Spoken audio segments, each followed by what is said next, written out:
Hi guys, my name is Steve. Welcome to Disruptive Wealth Creation. This channel is all about how to create opportunities from disruption. I'm not a financial advisor. I do have a business background, so enjoy the channel, but do your own research before you take any action.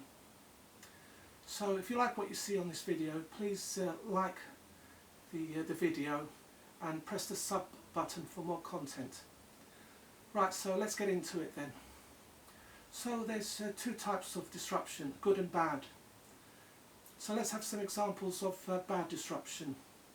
One of them, which is probably the worst, is war, where people's houses get bombed and they have to run and flee for their lives, and then they have to start from scratch, and sometimes it can take 5 or 10 years for them to get back to normal, if there is such a thing as normal. Something which is less of a disruption is inflation, but again it affects a lot of people, especially when the economy is not doing well. Every week or every month you get the same pay and you can only buy less and less for what you've got.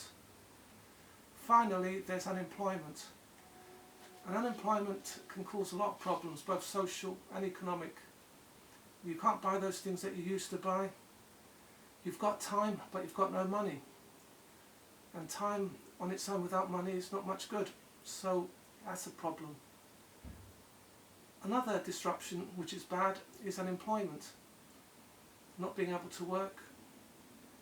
I think we've mentioned that already. And then the pandemic, something that we're all very familiar with, causes isolation, makes us fear for what is around us, causes all sorts of social problems and anxieties.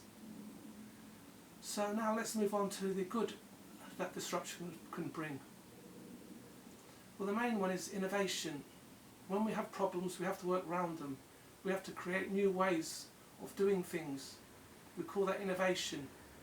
This leads to companies set themselves up, new startups, and this can also lead to new discoveries.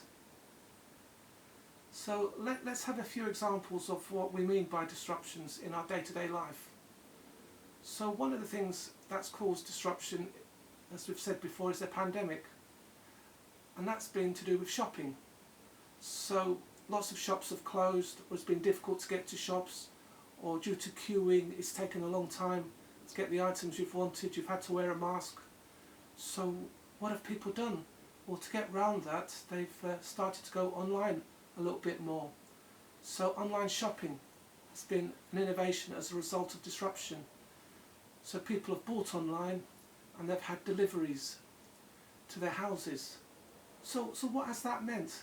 Well, effectively, if you're somebody that takes half an hour to go to the shops, another half hour to spend your money in the shop, and then another half hour to get back, that's a lot of time.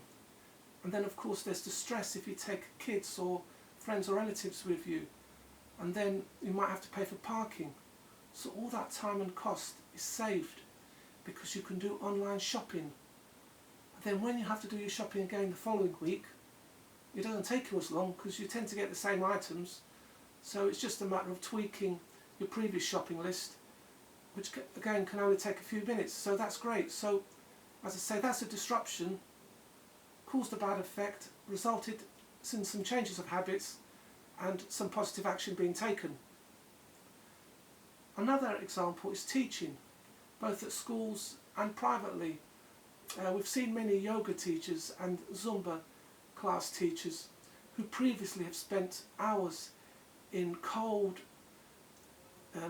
classrooms or halls and they've been teaching Zumba and yoga, and now they don't have to do that. They can do that from the comfort of their home. So they've adapted, they've changed, they've innovated, and they're now doing Zumba classes online on Zoom. Some of them are even taking it a step further and offering CDs or videos on a one-to-one basis. So whereas people may have been in a class of say 10 or 20 people and had to share one teacher, now they're getting one-to-one tuition, which then can accelerate their progress in yoga, if they're doing yoga for example, or any other teaching thing. So again, disruption causing a positive benefit. Climate change, that's another disruption, something that we've had to learn to live with. And that's resulted in some positive stuff taking place. Renewable energy, we're seeing solar panels, we're seeing wind turbines, we're seeing electric cars. And the Paris Agreement has made us think carefully about what we're doing in terms of the climate change. And new regulations and laws have been enacted worldwide to make us change. Historically, we've had disruption before. It's nothing new. Google and the internet is one example. We never had Google before. We had to go to the library. Now we just search online, find out whatever we want to know. Amazon. Before Amazon, we had to do all our shopping. We'd just go from one shop to another shop to another shop, trying to find the things we wanted. Now we can just go online, order them, and by next day we've got the goods that we want. Another disruption, Apple and the iPhone. Some people can't live without their phone, and Apple has made a big change in people's lives in terms of connecting with other people and other things.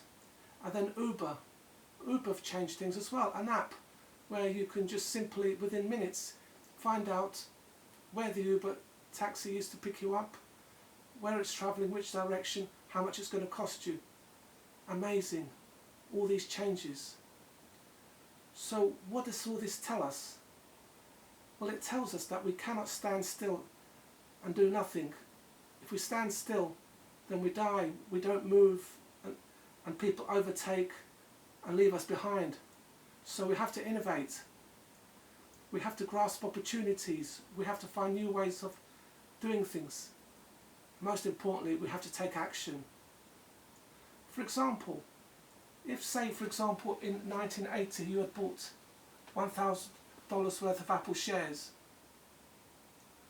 at that time they were $22. Now if you were to sell them, you'd get over $600,000. If in 1997 you had bought 1,000 Amazon shares at $18, they're now worth over 1.58 million.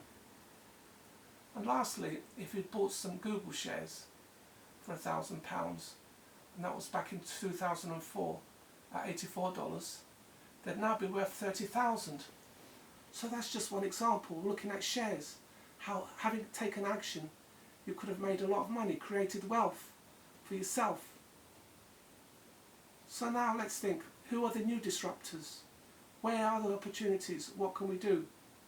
Well, the opportunities are in, for example, renewable energy, electric cars, electric batteries, solar panels, wind turbines.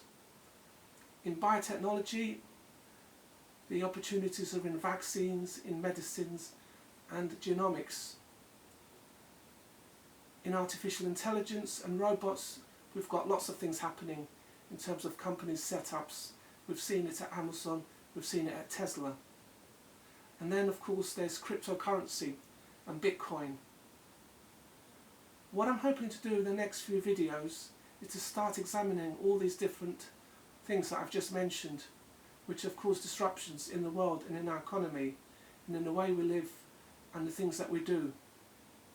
So, if you've enjoyed this introduction to disruptive wealth creation, give us a like on the video, press the sub button and the bell so that you make sure you get more videos and you can watch and see what's going on. And I'll see you all on the next video. Thank you.